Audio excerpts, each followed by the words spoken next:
Enquanto eu me arrumo. Primeiro, deixa eu saber onde vocês são, de onde vocês são, quem são vocês. Bom dia, todo mundo. Bom dia não, boa tarde, né? Manda um salve. Odeio atender telefone, odeio falar com as pessoas no telefone. Eu não sei porquê, gente. Eu falo quando é muito necessário, sabe? Campinas, São Paulo, Itaberaba, Bahia. Fica perto de onde, Itaberaba, Bahia? Horizonte, Ceará. Minas Gerais, Teófilo Otoni. Essa cidade já ouvi falar. Estevão de Goiânia. Santa Maria, Rio Grande do Sul. Sabia que eu passei no vestibular de Santa Maria? E aí, gente, quando eu passei lá, eu fiquei muito encanada, porque eu não quis ir, porque eu fiquei pensando nos jovens que tinham morrido na Boate Quiz, e aí que eu ia ficar me sentir triste, porque eu ia pensar que existiam alguns jovens que foram lá pra estudar, e aí eles morreram, e cara, isso foi uma coisa que entrou tanto na minha mente, que era assim, meu sonho ir fazer medicina, né? Mas eu acho que eu não conseguiria estudar lá em Santa Maria por isso. E aí eu acabei não indo pra lá mesmo, passando na Federal, por essa questão, assim, sabe? Fiquei bem preocupada, assim, sabe? Não sei, eu acho que eu não me sentiria bem. É muito engraçado isso. Caxias do Sul, Florianópolis. Como que vocês são em relação a isso? Eu tenho uma coisa assim, eu demoro muito pra perceber o que eu sinto e como que eu sinto isso. Mas quando eu percebo que eu sinto muito, sabe? Não sei se vocês são desse jeito ou se isso só acontece com autista. Tem algum autista online aqui agora, durante a live? E então, gente, a gente vai fazer um podcast hoje, a gente vai gravar esse podcast daqui a pouco, sobre o uso do canabidiol no autismo. E aí, eu gostaria de saber se vocês possuem alguma dúvida, o que vocês querem perguntar. A Estela disse que ela é de Capenema. Gente, a doutora Eva, ela é autista também. E ela que é a neuropsicopedagoga do Instituto Diagnóstico IDA, que é uma iniciativa que a gente criou justamente para ajudar no diagnóstico de pessoas adultas no transtorno do espectro autista. Então, a gente teve essa iniciativa para conseguir ajudar as pessoas a serem diagnosticadas. Quem que disse? A P da Silva disse que está no processo de diagnóstico. Porque a gente é muito importante, assim, sabe? É uma divisão, a vida muda depois que a gente é diagnosticado. Qual que é o valor do projeto? O valor, você diz assim, do projeto ou do diagnóstico? Não entendi. Lá a gente tem todos os profissionais, então é uma iniciativa particular, né? Então a gente acaba tendo psicólogo, tem a neuropsicopedagoga, tem a consulta com o psiquiatra, com o neurologista. Então, tem toda essa questão. E aí, se vocês tiverem dúvidas sobre quais os valores, é só me chamar lá no site, no Insta do IDA. A Gilce disse que já levou a filha em 2 profissionais, mas eles falaram que a minha filha não precisava de medicamentos. Isso é uma coisa interessante, porque realmente não é todo autista que precisa de medicação, tá? Então, tem autistas que realmente eles precisam de medicação. Eu entro nesse caso. Eu sou extremamente ansiosa, assim. Só quem convive comigo sabe o quanto eu sou ansiosa. Ui, eu fiz errado.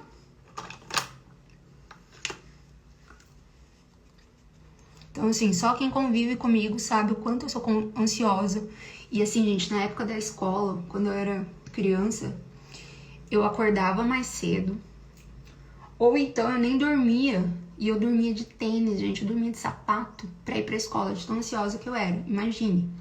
Então, assim, eu sou uma pessoa que Eu sou uma autista que tem uma comorbidade muito grande, que é essa questão da ansiedade e que precisa ser tratado. Então, eu sou o tipo de paciente que necessita de medicação, mas isso não é o que acontece com todos os autistas. Então, é importante a gente deixar claro que não são todos os autistas que precisam, né, que necessitam tomar algum tipo de medicação. Geralmente, a terapia, ela tem o resultado muito mais efetivo, né? A Lilian diz que o filho é autista, tem 8 anos, é muito agressivo e me faz mal. Ele é medicado, mas nada faz efeito. Então, nesses casos, quando nenhuma terapia que é convencional, a gente tem que explicar, né, que a questão em relação ao autismo, as medicações convencionais, que são aquelas aprovadas pelo FDA, que é um órgão que regulamenta essa questão de medicação, em casos onde não existem efeitos benéficos, aí a gente indica a utilização de outros métodos alternativos. Mas é importante explicar que o canabidiol, ele não é uma terapia, né? Algo que está dentro do que é aprovado para tratamento de autismo. Em relação a isso, até tratamento de autismo, não existe nenhum tipo de medicação para tratamento de autismo. A gente tem medicações para tratar comorbidades. E aí, quando a gente fala de comorbidades, a gente fala de ansiedade, de rigidez, de inflexibilidade, de agressividade. Então, existem vários sintomas e aí esses sintomas são tratados. E aí, algumas das medicações que são utilizadas é o aripiprazol e a risperidona. A Kátia disse que a filha é nível 1 de suporte, tem 13 anos e toma medicação para ansiedade. Gente, eu acho que assim, existem épocas da minha vida que eu estou muito tranquila, mas tem época que eu estou extremamente ansiosa e isso me faz muito mal, porque aí eu acredito que essa questão da ansiedade acaba exacerbando e aí eu não consigo dormir direito, aí é um monte de problema. Minha filha tem crises quando tem problemas na escola. Eles falaram que precisa de acompanhamento escolar e todo acolhimento escolar. E você tá fazendo o acompanhamento escolar dela? Como que tá sendo essa questão? O CBD é bom para ansiedade e depressão? Eu vou printar isso aqui porque eu vou ir perguntando depois durante o podcast as perguntas. Matheus, né? Matheus, você me autoriza a falar seu nome durante o podcast para responder essa pergunta?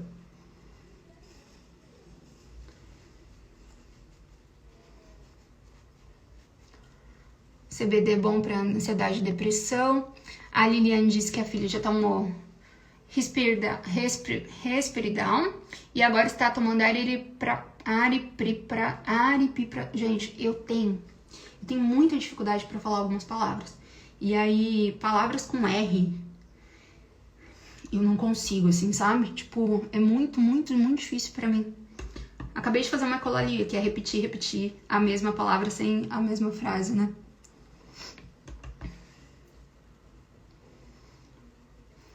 E em relação ao uso dessas medicações, é muito importante que a gente fale sobre isso, que a gente tenha um pouco de conhecimento, para a gente entender quais são os órgãos regulamentados, como que se deve fazer o uso, como procurar, quais são os profissionais que prescrevem. Porque quando a gente fala de coisas dentro da medicina é muito complicado, é muito complexo. A gente não pode indicar para todo mundo o canabidiol. Ele não é algo que deve ser indicado. Gente, meu negócio aqui acabou. E aí, o que eu faço? Quando acaba minhas coisas, eu vou lá no banheiro da minha amiga que mora comigo e eu roubo dela. E aí, a hora que ela... Inclusive, ela tá na terapia. E aí, a hora que ela vê esse vídeo, ela vai ver que eu roubei dela. Mas, enfim. Aqui, peguei o negócio emprestado. E... A Gilce diz que a filha faz terapia, né, aula de música e tem melhorado o período entre uma crise e outra. É muito legal isso, sabe? Porque quando você tá com suporte, quando você tem um acompanhamento certinho, eu percebi que, assim, as crises sempre vão ter. Eu fui diagnosticada em 2018, 2019, a gente já tá em 2023. Então, eu tenho um tempo aí que eu já me autoconheço. E eu percebo que, assim, eu acho que as crises, elas sempre vão existir. O Dr. Thiago tá aqui, Dr. Thiago. Gente, o Dr. Thiago, ele é ótimo. Ele é um neuropediatra perfeito. Inclusive, ele é pai de um autista. E ele pode ajudar a gente a responder essas questões sobre o uso do canabidiol, né? Quais são as medicações que eu tomo? Eu tomo algumas medicações. Eu não sei se é legal eu ficar falando. Antes eu falava as medicações que eu tomava. Mas aí muitas pessoas podem entender que o uso das minhas medicações que funciona pra mim e que funcionaria pra todo mundo. E não é o caso, tá? Então, eu tô falando aqui quais as medicações que eu tomo. Mas entendam que medicação, assim como qualquer outra... uso de qualquer outro medicamento, ele é de uso individual e somente o seu médico pode definir e definir qual que é a melhor coisa, qual que é o melhor a ser utilizado para você. Então, não é porque funciona comigo que vai funcionar com seu filho ou com você que é autista, tá? Então, no momento, eu tomo risperidona. Risperidona não, mentira, eu tomei por muito tempo risperidona, inclusive... se eu pudesse, eu voltaria a tomar risperidona. Eu precisei parar o uso da risperidona porque eu tive um aumento de prolactina. E esse aumento de prolactina começou a causar problemas. E aí eu precisei... É que eu vou só precisar parar de falar aqui só pra eu fazer isso aqui agora.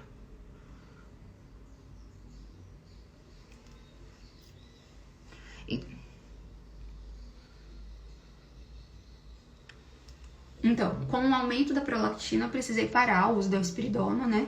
Então, eu tive efeitos colaterais, mas assim, em relação ao meu organismo como um todo.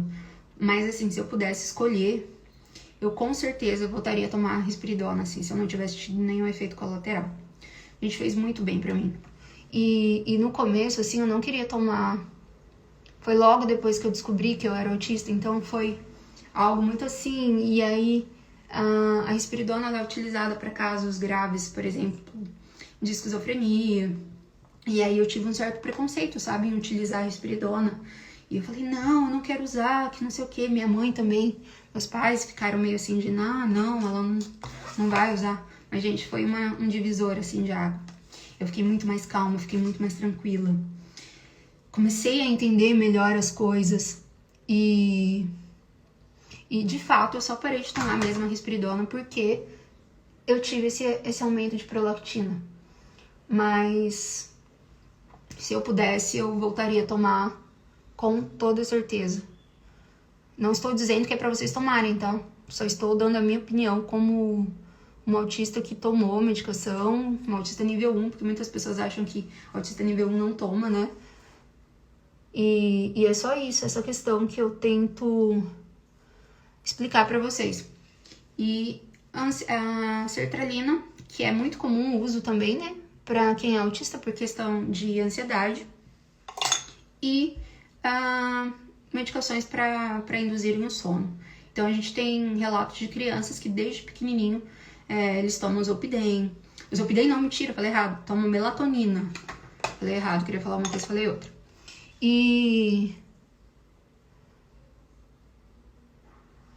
Então, é muito comum que autistas tomem medicação, mas isso é importante lembrar que não são todos autistas que necessitam dessa questão de tratamento medicamentoso, sendo que as terapias cognitivo-comportamentais são as mais indicadas para o avanço desses autistas.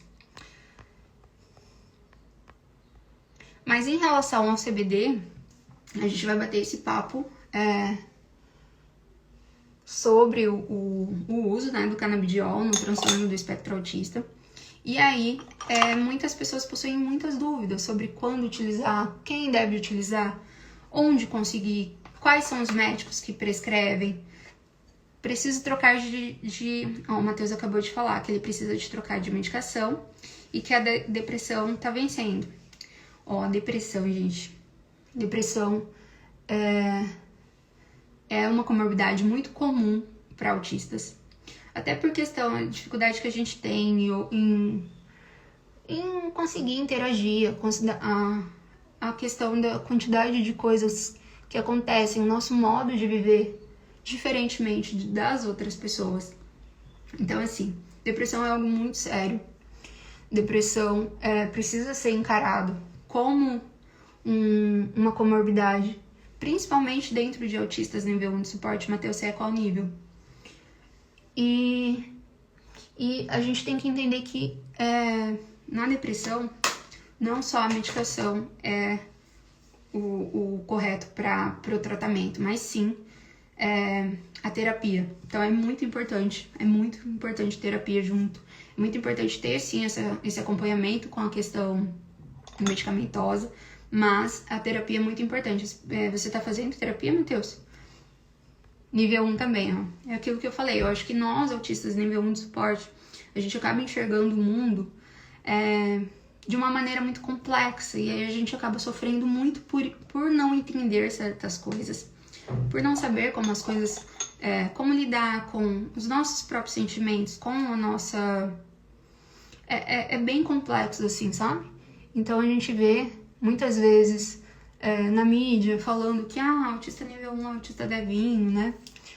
Autista nível 1 não sofre. A gente...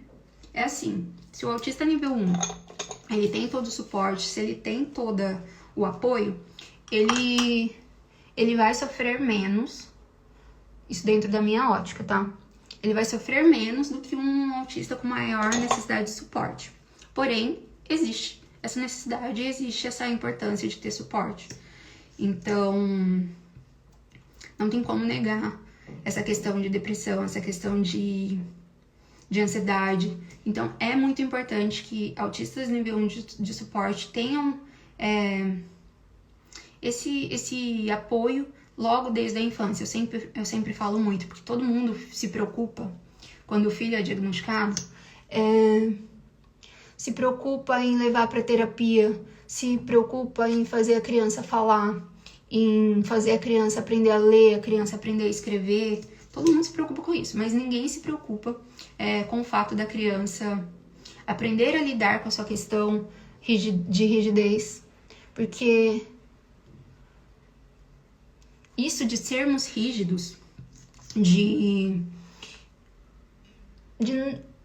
não conseguir lidar muito bem com frustração, isso, gente, eu acho que é a pior parte do autismo, porque isso pode trazer inúmeras consequências, assim, e é algo que precisa ser trabalhado ali logo cedo, desde a infância. O que acontece? A gente aprendeu a escrever, a gente aprendeu a ler, a gente aprendeu a andar, mas a gente não aprendeu a se frustrar, sabe? Então é óbvio que isso, dentro de uma escala de quando a gente fala de ser humano, o ser humano não aprendeu a se frustrar. E isso deveria ser ensinado logo cedo. E quando a gente fala de autistas, isso é escalado milhões de vezes. A Agatha perguntou com quantos anos que eu descobri o diagnóstico e o que me fez procurar ajuda profissional. Bom, gente, essa questão do meu diagnóstico é uma questão muito complexa. Eu acho que o pessoal aqui é novo. Quem é novo, quem não me seguia aqui? Então, eu vou me apresentar para vocês que vocês não me conhecem ainda. Me dá até de falar com isso. Eu sempre fui uma menina muito diferente, vamos dizer. Antes eu usava a palavra estranha, mas agora eu vou usar a palavra diferente. Diferente das outras garotas, diferente das outras crianças, diferente, meus interesses eram diferentes. E a minha infância foi muito assim, tranquila, pelo fato de que eu sempre gostei muito de ficar na biblioteca, eu sempre gostei muito de ler. Eu aprendi a ler antes da hora, o que hoje eu acho muito errado, porque ali com 3 anos, enquanto eu deveria estar aprendendo a escrever o A, o B, eu já sabia ler, eu já sabia escrever meu nome, eu já sabia fazer coisas que as outras crianças não sabiam. E isso me fez colocar em um nível de que eu não conseguia conversar com essas crianças, eu não conseguia brincar com elas. Ou então eu brincava, eu tinha minhas amiguinhas na escola, só que eu acabava me afastando depois. E isso foi muito ruim, porque eu não aprendi a conviver, não aprendi a brincar com crianças da minha idade sobre coisas da minha idade.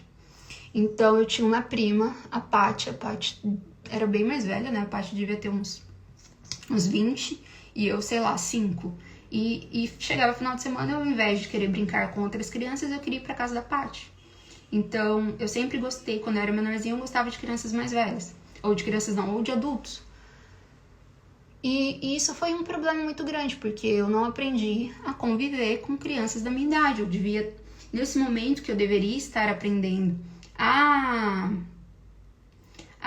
interagir, a criar relações sociais, eu estava gostando de brincar sozinha, eu estava ali enfiada nos livros, escrevendo. Então, assim, eu sempre fui uma criança que ficava muito bem sozinha. Isso era bom.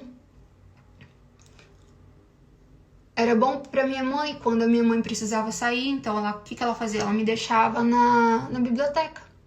Então ela ia pagar as contas e me deixava na biblioteca. Gente, eu acho que eu sou a pessoa que mais foi na biblioteca da minha cidade, juro. Eu amava ir na biblioteca, amava, assim, era o melhor rolê, assim, da minha infância. O que eu lembro da minha infância era eu na biblioteca e era muito legal. Só que, por outro lado, eu fui perdendo a capacidade de aprender a conviver com os outros, de aprender a perder, de aprender a fazer coisas que... eu vou dar um exemplo. Por exemplo, sempre tinha que ser tudo do meu jeito. Então, eu tinha que ser tudo do meu jeito. Se não fosse do meu jeito, eu chorava, dava um escândalo, eu batia a cabeça na parede. Então, essa falta de socializar com outras crianças, isso é muito negativo para o autista. Então, quando a gente vê uma criança que tem altas habilidades, que tem superdotação, a maioria dos pais ficam, nossa, que bom, meu filho tem superdotação, ele tem altas habilidades. Gente, mas, cara, isso, se a criança não sabe conviver em sociedade, isso não vai adiantar de nada, porque é o que aconteceu comigo. Então, na infância foi ok. Na vida de adolescência, eu já comecei a sofrer um pouquinho mais, porque aí foi aquela época de transição, de descobertas, de começar a ter namoradinhos. E aí veio a questão de que não sabia lidar com a frustração, de não saber lidar com o fato de que as coisas não eram como eu queria. Então... as rejeições, né? Então, logicamente, primeiro namorado, perceber que as coisas não eram ali como eu queria, então foi muito difícil pra mim. Eu não sabia lidar com isso, até hoje eu não sei. Mas isso me fez sofrer muito, sabe? Me fez entrar, depois eu fui envelhecendo, me fez entrar em relacionamentos abusivos, me fez ter muita dificuldade com o outro. Então, eu tinha dificuldade com amigos, eu tinha dificuldade com pessoas, né, de uma maneira em geral, assim. E essa dificuldade começou a acarretar na questão de emprego, na questão de trabalho. Por exemplo, eu era uma pessoa que, gente, eu não lia as coisas. Então eu saía assinando, tá, não sei o que, eu assino. Então eu saía assinando as coisas sem ler. Parece uma coisa meio óbvia, né, mas eu fazia isso. Ou então... tipo, não tinha noção, não tinha planejamento, eu não tinha os pés no chão, sabe? Eu tenho amigos que me chamavam de Alice no País das Maravilhas. Eu continuo sendo Alice, assim, sabe? Mas agora eu tento meio que voltar pra realidade um pouco. Mas, e assim, eu tive inúmeros problemas, não conseguia trabalhar. Pra quem não sabe, minha primeira graduação foi em odonto, né? Então, eu tentei trabalhar por alguns anos, mas assim, eu tinha muita questão sensorial, então eu passava muito mal, gente. passava muito mal. Eu chegava no final do dia esgotada, eu dormia no sofá, assim, sabe? Ou então eu precisava ficar descalça entre um paciente e outro, precisava apagar a luz. Ou então eu tinha que atender muito rápido porque tava causando desconforto. Chegou uma época que eu não ligava o refletor, sabe aquele refletor da luz do dentista? Aquilo me atrapalhava muito, gente, era muito ruim pra mim. Então imagina, eu tinha que desligar o refletor pra eu conseguir trabalhar. E isso era muito, muito, mas eu não sabia que eu era autista. Então, eram coisas que me machucavam muito. E aí eu fui entrando em depressão. Eu tive um relacionamento muito abusivo. Abusivo mesmo, do tipo agressão física e agressão psicológica. Só que eu me permitia aquilo. E é muito comum em mulheres autistas se permitirem entrar nesses relacionamentos justamente porque a gente não sabe lidar com relacionamentos. A gente não sabe socializar, então a gente não tem noção do que é negativo, do que é positivo, do que traz danos pra gente. Então, pra mim, na minha mente, aquilo era normal. Não conseguia enxergar as atitudes do outro como algo errado. E aí, meio que eu acabei desistindo da profissão. E aí, eu fui despejada 2 vezes. Sabe o que é você ser despejado 2 vezes? Eu fui despejada 2 vezes, não tinha pra onde ir, não tinha pra onde morar. Então, assim, aconteceram coisas muito difíceis e eu não entendi, eu só pensava assim, cara, tudo dá errado na minha vida. Tudo dá errado, nada dá certo, as coisas não vão. E aí eu fui entrando nesse limbo e eu tentei suicídio. Então é uma coisa assim, que poucas vezes eu toco no assunto, poucas vezes eu falo assim sobre isso. Mas acho que é importante falar pra gente entender as dificuldades de uma pessoa que é autista e que não recebe tratamento, que não é diagnosticado. Porque tudo vai virando uma bola de neve e a gente não entende quais são nossas limitações. E aí, se você não sabe quais são suas limitações, como que você vai trabalhar elas? É algo muito complexo. E aí, nessa tentativa de suicídio, acabaram... Não sei se eu posso falar isso porque vão me derrubar.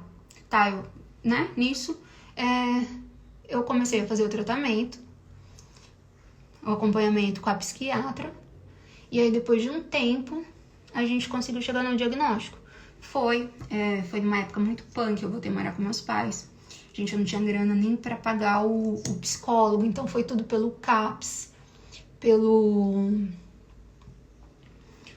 SUS, né? E eu tive muita sorte, porque é muito difícil conseguir esse atendimento pelo SUS, né? Então eu tive muita sorte nessa questão. E aí foi isso. Foi aí que eu tive meu diagnóstico. E aí foi aí que minha vida meio que mudou e parece que eu comecei a viver depois do diagnóstico. Porque até então era muito complexo. O Bramax falou que ele luta contra a depressão e a ansiedade desde a adolescência. Só foi diagnosticado aos 37 anos. Olha só, não tinha lido, tá? Não tinha lido, ó, mas olha como com as histórias elas se repetem. E agora com remédio e terapia, ele tá remédio para bipolaridade, ele tá melhorando muito. Então, olha só como as histórias se repetem muito, gente. E é algo muito, muito, muito complexo que precisa ser levado em consideração, que precisa ser dito, que precisa ser falado. Porque a minha preocupação é, na verdade, essa geração que vem vindo. A gente sabe que as coisas mudaram. Então, o que vai acontecer com essas crianças que são diagnosticadas agora? Ou com esses adultos que não foram diagnosticados? Eu não gostaria de encontrar outras Caróis no mundo pra que sofressem o mesmo que eu sofri, sabe? E hoje parece muito tranquilo eu falar disso pra vocês enquanto eu me maqueio. Mas não é. Eu não gosto muito de falar desse assunto. São poucas pessoas que eu consigo sentar e me abrir em relação a isso. Então é algo difícil. E que eu demorei muito para conseguir chegar numa maturidade de conseguir falar. Matheus Francisco também tem sensibilidade às críticas. A Agatha também é autista. A Michelle é mãe de um autista nível 2 de suporte. E Michelle, me conta quais são as suas preocupações em relação ao futuro do seu filho autista nível 1 de suporte. Me conta quais são as preocupações, me conta o que mais te deixa ansiosa, mais te preocupa. Com quantos anos eu tive o diagnóstico? Eu tive o diagnóstico com 28. E é importante lembrar também, gente, lá vai eu buscar de novo o negócio da Mari. O pincel dela, porque eu acho que eu não tenho esse pincel. É muito comum mães de autistas serem diagnosticadas depois do diagnóstico dos seus filhos. Então, é algo que a gente tem que também prestar atenção, porque como o autismo tem essa herança genética muito grande, pode ser que alguns pais estejam dentro do espectro e que esses pais não estejam diagnosticados. Então, é muito importante, até por questão de que como que ficará esse pai ao longo do prazo, depois que essa criança estiver se desenvolvendo, porque não é fácil, né? O Matheus disse que sofreu muito bullying na escola. Matheus, eu tenho uma coisa assim, eu não prestava atenção, então eu vivia tanto no meu mundo, assim, na minha bolinha, que o autismo me protegeu, assim, sabe? Eu não conseguia identificar quando alguém tava fazendo bullying comigo. E, cara, isso foi perfeito. Só que na vida adulta eu já comecei a perceber, e isso me fez... Tanto que eu acredito que seja um dos motivos que me fez entrar em depressão, assim, sabe? Porque eu conseguia enxergar o quanto eu era alvo, assim, sabe? E ainda bem que na infância eu não tinha essa percepção na escola. Então eu sempre amei a escola e eu não tinha percepção de quem tava me fazendo bullying comigo e tal. Então, ainda bem. Tá vendo? O autismo me salvou de mim mesmo. Opa, tá caindo aqui. Tá. Deixa eu ver se tem mais perguntas.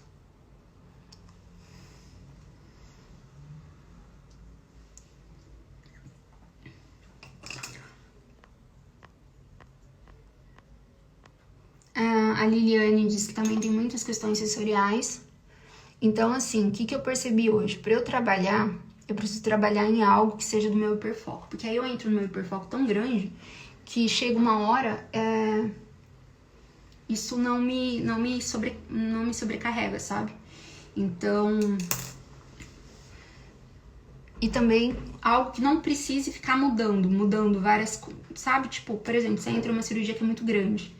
E aí você fica essa cirurgia umas 7, 8 horas. Isso pra mim é muito legal. Porque eu consigo ficar ali hiper focada e não tem uma alteração. Agora, a partir do momento que tem uma rotatividade muito grande de paciente, coisas mudando o tempo todo, isso já é ruim pra mim.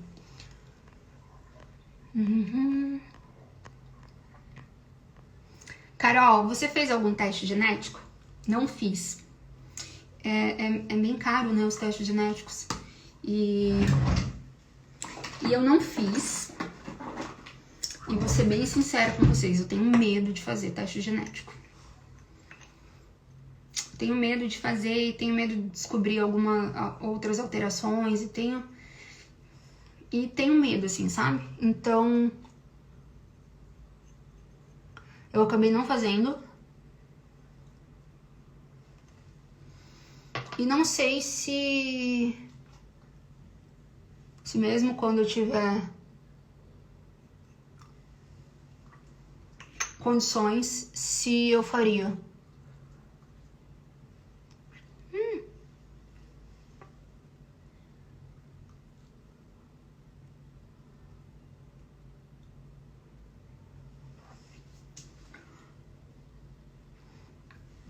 Graças a vocês, autistas, que descobri que minha filha é autista. Já fui no psiquiatra com o diagnóstico pronto. E isso é muito importante. Sua filha tem quantos anos? Como você chama, Gilce? Quantos anos tem sua filha? A gente vai botar no ar um podcast só pra falar de autismo em meninos. Então, a gente chamou... Peraí. A gente chamou uma ginecologista pra falar desses assuntos, porque é algo muito importante, é algo que não é dito, é um tabu ainda, só que é algo que me preocupa muito. Então, a gente vai lançar o podcast desse assunto, já foi gravado. Então, segue a gente Autizando lá no YouTube, pra vocês receberem esse conteúdo, principalmente mãe de meninas. Acho que eu tô errando aqui no batom. Tá, acertei. A doutora Caroline Trevisan diz que a net dela tá caindo. Será que é a dela ou será que é a minha?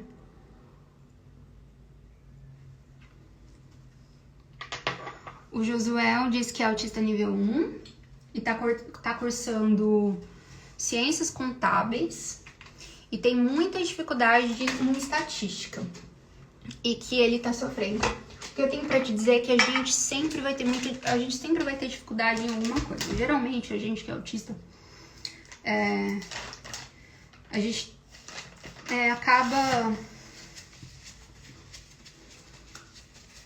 acaba não sabendo lidar com essas dificuldades, é muito complicado. E aí a gente precisa entender. Eu lembro que a primeira prova minha de embriologia eu tirei na medicina. Eu tirei uma nota muito baixa, assim, em relação ao restante da sala. E aí eu fiquei muito mal, sabe? Falei, nossa, eu tirei chorei o final de semana inteiro, fiquei lá no quarto, tive que ligar pra psiquiatra e tal. E só que aí, com o tempo, eu comecei a entender que eu não sei tudo e que eu tenho minhas limitações. Então, o que eu te falo, já que você tem essa dificuldade? Tente fazer o mínimo, assim, o que é pra você, o que seja suficiente pra você passar, sabe? Não tente ser, não leve em consideração o outro. Se for necessário pedir auxílio, se for necessário pedir professor de apoio, peça. Se for necessário pedir tempo a mais, peça. Não se deixe, não fique com vergonha em relação a essas coisas, sabe? Porque a gente não é uma matéria, sabe? A gente não é... Eu tenho muita dificuldade em GO, gente, vocês não estão entendendo. E por muito tempo eu briguei com isso. E agora eu simplesmente aceitei minhas dificuldades, aceitei que eu não sou boa em ginecologia, que eu sou muito melhor em outras áreas. E pronto, tá tudo bem, eu não fico me matando, porque é algo que acontece. A gente não vai ser bom em tudo. Gente, eu preciso me trocar porque eu tô atrasada. E lá do podcast eu ligo a câmera e a gente faz um bate-bola, tá? Beijinho, tchau.